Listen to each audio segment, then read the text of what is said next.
తెలుగు కథ వింటారా ఛానల్కి స్వాగతం. పూర్వం గోదావరి తీరాన ప్రతిష్టాన రాజ్యాన్ని విక్రమార్కుడనే రాజు పాలిస్తుండేవాడు. ఒకనాడు అతని ఆస్థానానికి కాంతిశీలుడనే భిక్షువకుడు వచ్చి విక్రమార్కుడికి పండొకటి కానుకగా ఇచ్చాడు. రాజు ఆ పండుని తన చెంత ఉన్న కోతి పిల్లకు తినడానికి ఇచ్చాడు. కోతి ఆ పండును కొరికేసరికి అందులో నుంచి మేలిరత్నం ఒకటి బయటికి వచ్చింది. అది చూసి విక్రమార్కుడు ఆశ్చర్యపడిన వాడై, నా నుంచి ఏమి సహాయం కావాలి అని భిక్షువుని అడిగాడు. రాజా, నేను మంత్ర సాధన చేస్తున్నాను. అది పరిపూర్ణం కావటానికి మహావీరుడి సహాయం కావాలి. ప్రపంచంలో నీకన్నా మహావీరుడెవరున్నారు? అందుకని నీ సాయం కోరి వచ్చాను అన్నాడు కాంతిశీలుడు. ఆ సహాయం ఎటువంటిది అని అడిగాడు రాజు. వచ్చే కృష్ణ చతుర్దశి నాటి రాత్రి ఈ ఊరి శ్మశానంలో గల మర్రి చెట్టు వద్దకు వస్తే నాకు కావలసిన సహాయం ఏమిటో చెప్తాను అన్నాడు భిక్షువు. రాజు సరేనని భిక్షువుని పంపేశాడు. అతను కోరిన ప్రకారమే కృష్ణ చతుర్దశి రాత్రి విక్రమార్కుడు నల్లని బట్టలు ధరించి కత్తి పట్టుకుని శ్మశానానికి వెళ్లి అక్కడ మర్రి చెట్టు కింద ఉన్న భిక్షువుని చేరాడు. రాజా, దక్షిణంగా వెళితే అక్కడ ఒకే ఒక్క ఇరుగుడు చెట్టు కనిపిస్తుంది. దానిపై ఉరి తీయబడిన పురుషుడి శవం కనిపిస్తుంది. నీవు పూర్తిగా మౌనం వహించి ఆ శవాన్ని చెట్టు నుంచి దించి ఇక్కడికి తీసుకురావాలి అన్నాడు భిక్షువు. విక్రమార్కుడు అదే ప్రకారం దక్షిణాభిముఖంగా వెళ్లి ఇరుగుడు చెట్టు చేరుకుని దానిపై గల శవాన్ని చూశాడు. అతను చెట్టెక్కి శవం మెడకున్న తాడు ఖడ్గంతో కోసి శవాన్ని కింద పడేసేసరికి దెబ్బ తగిలినట్టుగా శవం ఏడవసాగింది. రాజు ఆశ్చర్యపడుతూ చెట్టు దిగివచ్చి తడివి చూశాడు. వెంటనే శవం నవ్వసాగింది. ఆ శవంలో బేతాళుడున్నట్లు రాజు అర్థం చేసుకుని, ఎందుకు నవ్వుతావు? పోదాం రా అన్నాడు. రాజు నోరు తెరిచి ఈ మాట అన్నదే ఆలస్యంగా శవం చివాలున వెళ్లి మళ్లీ చెట్టును వేలాడసాగింది. రాజు మళ్లీ చెట్టెక్కి శవాన్ని దించి దాన్ని భుజాన వేసుకుని మౌనంగా శ్మశానం వైపు నడవనారంభించాడు. అప్పుడు శవంలో ఉన్న బేతాళుడు, రాజా, పాపం చాలా బరువు మోస్తున్నావు. నీకొక చిన్న కథ చెప్తాను విను అంటూ విక్రమార్కుడికి ఈ విధంగా చెప్పసాగాడు. అంగదేశాన్ని యశకేతుడనే రాజు పరిపాలిస్తూ ఉండేవాడు. ఆయనకు దీర్ఘదర్శి అనే మంత్రి ఉండేవాడు. యశకేతుడు అస్తమానము అంతఃపురంలోనే ఉంటూ భోగాలు మరిగి ఉండడం వల్ల రాజ్యభారమంతా దీర్ఘదర్శి మీద పడింది. దీర్ఘదర్శి రాజ్యపాలనాన్ని ఎంత నేర్పుతో సాగిస్తున్నప్పటికీ గిట్టని వాళ్లు పుకార్లు పుట్టించారు. రాజుని భోగలాలసుణ్ణి చేసేసి మంత్రి తానే రాజై కూర్చున్నాడని నలుగురు అనసాగారు. ఇది విని దీర్ఘదర్శికి చాలా బాధ కలిగింది. ఆయన రాజు దగ్గరికి పోయి, మహారాజా, నేను తీర్థయాత్రలు చేయబోతున్నాను. ఇక నుంచి మీ రాజ్యం మీరే స్వయంగా చూసుకోండి అని చెప్పి బయలుదేరాడు. రాజు వెళ్లవద్దని బతిమాలి చూశాడు గాని దీర్ఘదర్శి తన ప్రయాణం మానలేదు. ఆయన కొంతకాలం తిరిగి ఒక గ్రామం చేరాడు. అక్కడ ఆయనకు ఒక వర్తకుడితో స్నేహం కలిసింది. ఆ వర్తకుడికి సముద్ర వ్యాపారం ఉంది. నేను ఓడలో సరుకు వేసుకుని సముద్రం మీద సువర్ణ ద్వీపం వెళ్తున్నాను. మీరు కూడా నాతో రావాలి అని వర్తకుడు దీర్ఘదర్శిని కోరాడు. ఎన్నడూ సముద్రయానం చేసి ఉండని దీర్ఘదర్శి సరేనన్నాడు. సువర్ణ దీపం నుంచి తిరిగి వస్తుండగా సముద్రం మధ్యలో ఒకనాడు దీర్ఘదర్శికి సముద్ర పుటల మీద ఒక మహావృక్షం కనిపించింది. ఆ చెట్టు మీద ఒక అద్భుత లావణ్యవతి వీణ వాయిస్తూ కూర్చున్నది. ఈ దృశ్యం అంతలో మళ్లీ మాయమైంది. ఓడలోని మిగిలిన వారు దీర్ఘదర్శికి కలిగిన ఈ ఆశ్చర్యం గమనించి, ఈ దృశ్యం మాకు ఈ ప్రాంతంలో ప్రతిసారి కనిపిస్తూనే ఉంటుంది బాబుగారు అన్నారు. కాలక్రమాన దీర్ఘదర్శి అంగదేశానికి తిరిగి వచ్చేశాడు. తన మంత్రిని చూడగానే రాజుకు పరమానందం అయింది. మంత్రి వెళ్లిపోయిన నాటి నుండి రాజు రాజ్యభారంతో మనశ్శాంతి ఎరగడు. మళ్లీ పరిపాలన మంత్రి పరం చేసి తాను సుఖంగా ఉండవచ్చు కదా అని ఆశపడుతూ రాజు, అయితే మంత్రి, లోకంలో ఏమేం వింతలు చూశావు అని అడిగాడు. మహారాజా, మిగిలిన వింతలు వింతలే కావు. ఒక వర్తకుడి వెంట సువర్ణ దీపానికి వెళ్లి తిరిగి వస్తూ సముద్ర మధ్యన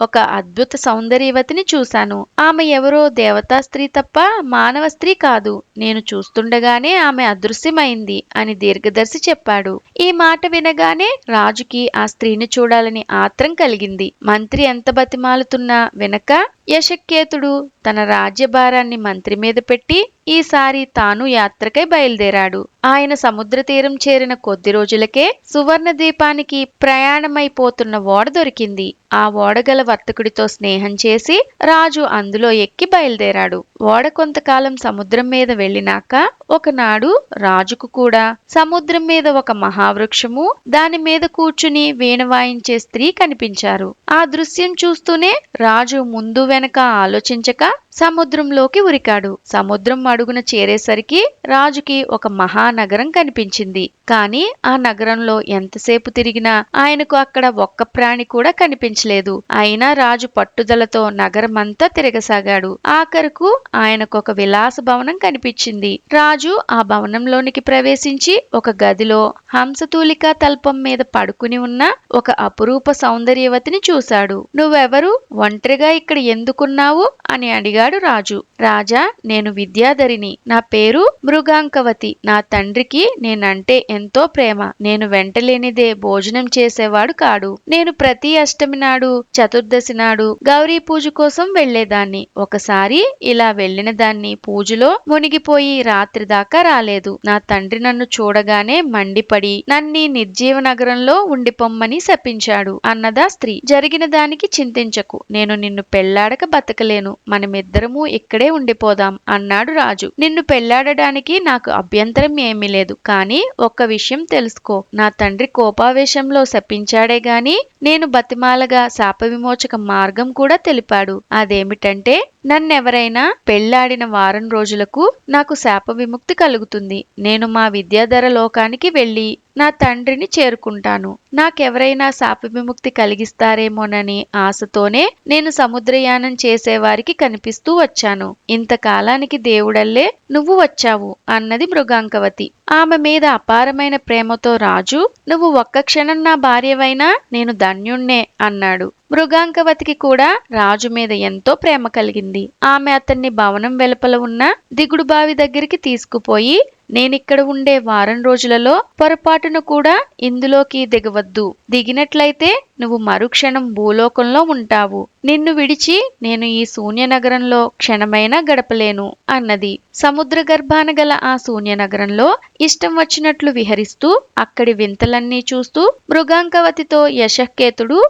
వారం రోజులు గడిపాడు. "రాజా, ఇక నేను నా లోకానికి వెళ్లిపోయే గడియ సమీపించింది. నువ్వు చూపిన ప్రేమ, చేసిన మేలు ఎల్లప్పుడూ జ్ఞాపకముంచుకుంటాను. ఇక నాకు సెలవియ్యు" అంటూ మృగాంకవతి రాజును దిగుడు బావి వద్దకు తెచ్చింది. ఆమెని విడిచిపోవడం ఏమాత్రం ఇష్టం లేక రాజు, "కొద్ది రోజులు నాతో కూడా వచ్చి మా నగరంలో ఉండిపోకూడదా?" అని అడిగాడు. "రాజా, నేను ఒకసారి భూలోకాన్ని తాకానో నా దేవత్వం కాస్త పోతుంది. నేను మానవ కన్యకనైపోతాను. కనుక నాకు సెలవిప్పించు" అన్నది మృగాంకవతి. రాజు ఆమె వద్ద వీడ్కోలు తీసుకునేవాడిలాగా నటిస్తూ ఆమెను గట్టిగా పట్టుకుని ఆమెతో సహా దిగుడు బావిలోకి దూకాడు. మరుక్షణం ఇద్దరూ భూలోకం చేరారు. మృగాంకవతి దేవత్వం కోల్పోయి మానవ స్త్రీ అయిపోయింది. రాజు ఆమెను అంగదేశానికి తీసుకుపోయి ఒక మంచి రోజున వైభవంగా పెళ్లి చేసుకున్నాడు. ఆ రాత్రే అంగదేశపు మంత్రి దీర్ఘదర్శి గుండె పగిలి చనిపోయాడు. ఈ కథ చెప్పి బేతాళుడు, "రాజా, దీర్ఘదర్శి ఎందుకు చచ్చాడు? వెళ్లిపోయాడనుకున్న రాజు తిరిగి వచ్చి తన ఏలుబడికి విఘ్నం కలిగించాడనా? తాను చూసినా కూడా పెళ్లాడలేని అందగెత్తను రాజు పెళ్లాడి మరీ తెచ్చుకున్నాడనా? ఈ ప్రశ్నకు సమాధానం తెలిసి చెప్పకపోయావో తల పగిలిపోతుంది" అన్నాడు. "దీర్ఘదర్శి చావుకు నువ్వు చెప్పినదేదీ కారణం కాదు. మామూలు భోగాలలో మురిగి ఉంటేనే రాజ్యభారం తన మీద వేసి తనను అపనిందలకు గురి చేసే యశకేతుడు ఈ దేవతా స్త్రీ దొరికితే తిరిగి రాజ్యభారం వహిస్తాడా? తాను యావజ్జీవం అపనిందల పాలు కాక తప్పదనే విచారంతో దీర్ఘదర్శి గుండె పగిలి చచ్చాడు" అని విక్రమార్కుడు సమాధానం చెప్పాడు. రాజుకు మౌనభంగం కలగగానే బేతాళుడు శవంతో సహా మాయమై చెట్టెక్కేశాడు. ఇలాంటి మరెన్నో కథల కోసం తెలుగు కథ వింటారా ఛానల్ని తప్పకుండా సబ్స్క్రైబ్ చేసుకోండి. మరొక బేతాళ కథతో మళ్ళీ కలుద్దాం.